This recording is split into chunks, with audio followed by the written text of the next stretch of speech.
ba po, si Satanas po, bago po siya maging masama, anghel po siya dati. Ang tanong ko po, paano po nangyari yun? Kasi di ba po, ang ama rin naman po ang lumikha sa kanya. Mabuti po ang ama, di dapat po mabait din po siya. Tsaka, langit na po yun, di ba? Dapat po lahat ng mga nandun, perpekto na. Paano po nagapuwang yung inggit sa puso niya? Hindi ganun kasi. Tayo nga mga tao, nilikha tayo ng Diyos, mababait tayo eh. Sa umpisa, mabait ang tao, pag bata, ang bait-bait. Pero ba't pagka tumatanda, sumasama?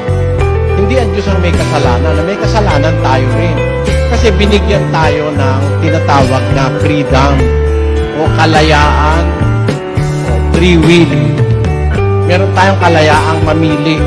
Dahil doon nakokorap yung iba, kasi meron siyang kalayaan, meron siyang kapangyarihang pumili, yung iba, mas pinipili yung masama, kaya siya sumasama. Si Satanas, ganun na nangyari. Kung may free will siya, hindi naman tayo robot eh. Ang robot kasi umaandar sa computer. Walang kalayaan yung robot na mamili. Basta kung ano yun, dinidikta ng program ng computer, yun lang ang gagawin ng robot. Eh tayo naman di robot.